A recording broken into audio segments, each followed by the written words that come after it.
Amis de langue française, je vous salue dans le beau nom du Seigneur Jésus. J'aimerais partager avec vous, puisque nous arrivons dans cette période de Pâques, un passage de la Bible dans le Nouveau Testament qui se trouve dans Matthieu au chapitre 27. Il commence au verset 45 jusqu'au verset 50. Et voici ce que nous y lisons. Depuis la 6e heure jusqu'à la 9e, il y eut des ténèbres sur toute la terre. Et vers la 9e heure, Jésus cria d'une voix forte, « Élie, Élie, lama sabachthani » c'est-à-dire « Mon Dieu, pourquoi m'as-tu abandonné » Quelques-uns de ceux qui étaient là l'ayant entendu dire, il appelle Élie. Et aussitôt l'un d'eux courut prendre une éponge qu'il remplit de vin vinaigre, et l'ayant fixé un roseau, il lui donna à boire. Mais les autres disaient, « Oh, laisse-le, voyons si Élie va venir le sauver. » Jésus poussa de nouveau un grand cri et rendit l'esprit. Quel moment extraordinaire, unique, étrange. Le moment de la crucifixion. Voilà pourquoi tant de gens d'autres religions et tant de gens sans religion trouvent difficile d'accepter que cet homme sur la croix, crucifié entre deux brigands, raillé par la foule, rejeté par les Juifs, flagellé par les Romains, condamné par les autorités, puisse être le Fils de Dieu. Tout de même, pense-t-il, si cet homme était vraiment le Fils de Dieu, Dieu serait venu le délivrer. Mais voyons, c'est vrai, Major, soyons sérieux. Ce n'est pas possible que ce Jésus-Christ qui, avec son Père, créa les cieux, la terre, et tout ce qui s'y trouve, la lune, les étoiles, l'univers visible et invisible, l'auteur de toute connaissance, de toute puissance, celui qui est le passé, le présent, le futur, que ce Fils de Dieu unique et vrai se retrouve là, sur une croix, crucifié par des Romains. Des Romains! C'est impossible! Et puis ne lit-on pas dans la Bible le livre de la parole de Dieu, le livre des psaumes, « Appelle-moi au jour de la détresse, et je te délivrerai » Alors, si Dieu le Père, comme vous l'appelez, l'aimait et prenait soin de lui, tout comme le Nouveau Testament le laisse entendre, n'aurait-il pas dû faire quelque chose pour lui?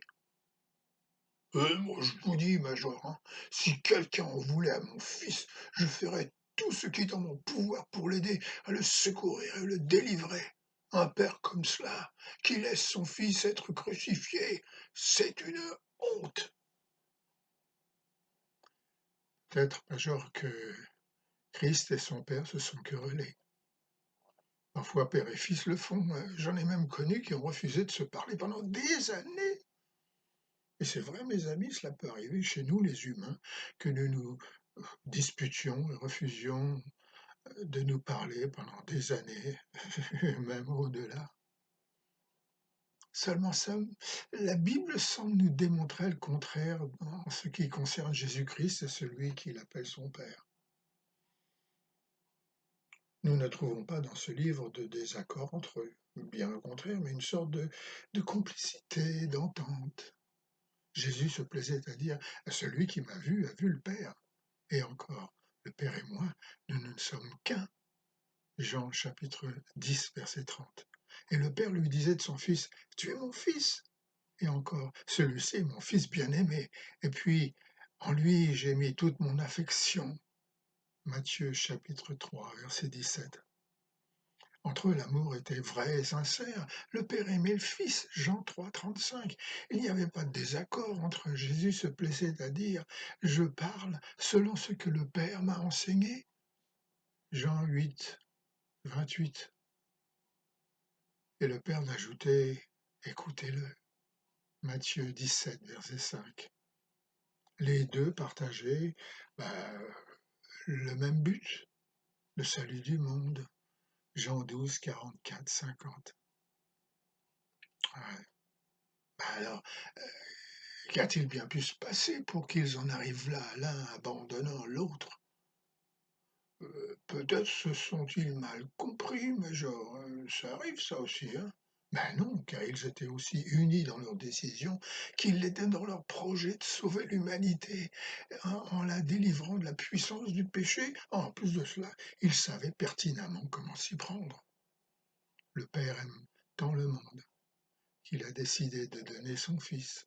Jean 3,16. Le Fils donne sa vie de sa pleine volonté pour la rançon de tous. Jean 10, 17. Alors, c'est à n'y rien comprendre. Oui, mais alors, s'il n'y avait pas de querelle, pas d'incompréhension, que tout allait bien entre eux, pourquoi se sont-ils séparés? Il y a bien quelque chose pour que le Fils crie, mon Dieu, pourquoi m'as-tu abandonné? Certains diront, oh, il l'a dit, mais il ne le pensait pas vraiment. D'autres expliqueront, les gens autour de lui ont du mal comprendre, car il parlait d'une voix faible comme le font les crucifiés sur une croix. Il s'étouffe, vous savez. Et avec son accent nazaréen, c'est sûr qu'ils ont confondu Dieu et Élie le prophète. Hein. Vous savez, Major, il délirait. On délire toujours plus ou moins avant de mourir. Et enfin, oui, enfin, des théologiens affirmeront, c'est un grand mystère de la foi chrétienne, vous savez. Ok, Major, je vois où vous voulez en venir. Jésus le pur, le saint, sans péché, a tout accepté de porter sur la croix nos impurités, nos mensonges, nos jalousies, nos égarements, nos colères, notre égoïsme. Il s'est fait pécher pour nous, et à cause de cela, Dieu le Père a dû se détourner de son Fils, d'où la parole de Christ sur la croix. Souvent on dit que le péché c'est comme la lèpre. Alors Jésus était défiguré sur la croix peut-être, par le péché et nos péchés. Et à cause de cela, eh bien, Dieu s'est détourné de lui. Oui, mais enfin, Major, Dieu ne pouvait-il pas avoir pitié de lui? Après tout, ce sont nos péchés qu'il a portés sur la croix, pas les siens. Eh oui, c'est vrai. Ben oui, pourquoi n'y avait-il pas quelqu'un pour lui dire qu'après tout, nous ne sommes que de pauvres petits humains et que personne ne peut nous changer, surtout pas notre nature. Le péché, c'est inné en nous, vous savez.